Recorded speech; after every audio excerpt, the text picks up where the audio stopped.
Hello and welcome. My name is Katie, and today what I wanted to go over is Witness 101. If you are a notary that wants to prep their witnesses, feel free to send this to them, or if you are a witness that wants to kind of know what to expect, I made this for you. Witness 101 for remote online notarization. First, what remote online notarization is. The way that I describe it is that it's basically a combination of Zoom and DocuSign combined on a more secure platform. So some of the documents require witnesses, and it just kind of goes on a case-by-case basis. The first thing that you want to kind of consider is the equipment that you would need as a witness. First of all, you would need a laptop. That is usually the preferred method of being able to conduct these. That is audio and visual capable. So if you can use Zoom on your laptop, make sure that it has a webcam, you should be able to use that to do your remote online notarization witness. Some platforms support smartphone and tablet, but you want to just kind of make sure. If it's an emergency, that would be fine, but either a personal computer or a laptop is usually a lot easier. Sometimes all of the elements don't translate well onto either a phone or a tablet, so it's just a little bit easier and easier to navigate. The other thing that you want to make sure is that you are saying that you are allowing both the camera and the microphone being used within your device. So when it pops up to say, hey, can this platform use your audio visual, you want to say that you're allowing it. The other thing that you want to make sure of that you have on hand is your ID. Sometimes what the notary will do is have you hold up your ID to the screen, and then sometimes you also have to go through a verification process depending on the platform and depending on what it is that you are doing. The next thing that you want to think about is what to expect as far as signing on.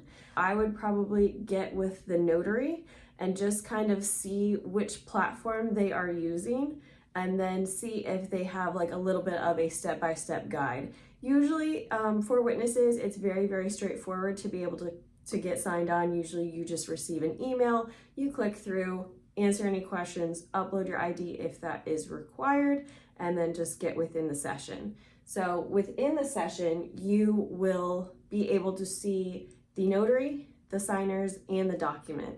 Usually when a witness pops in, you won't be a very active participant whatsoever. Usually I like when my witnesses just say hi. I usually greet them, explain their presence to the signers, and then they are pretty much silent the whole time unless they have any questions or they have to provide information. So sometimes they have to provide the phone number and the address. It just kind of depends on that. But that is something to keep aware of if you are not comfortable giving that information to be able to record on the document. Let your notary know, just so that they might be able to find a different witness or kind of take that into account.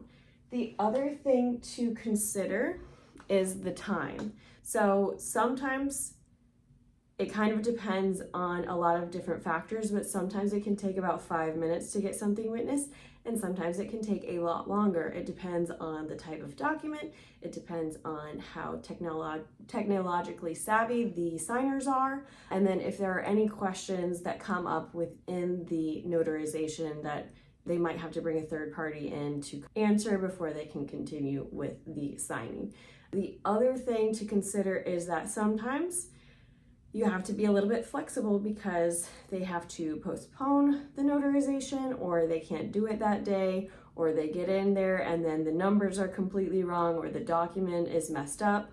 That is something to kind of keep in mind, and just, you can't really prepare for it, but it is something that happens. The other thing to really think about is professionalism, and I wanted to touch on that up here too, because it's very, very important.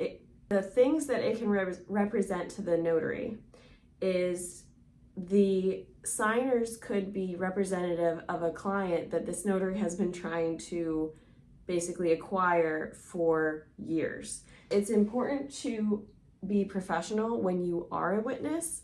Because of that, there's a lot that can be riding on these notarizations. It's just something to kind of take into account, both for the notary and for the signers, because most of the time these documents can be very, very sensitive, they can be emotional, and then also you want to make sure that you are conducting yourself in a way that they do not feel like this is an unprofessional setting.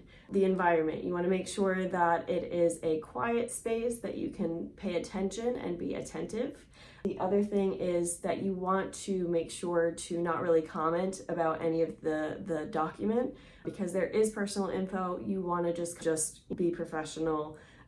You might be doing a favor for the notary, but that is still representative of a source of income for the notary, and then a very important document for the signers. So if you have any questions, feel free to reach out to your notary.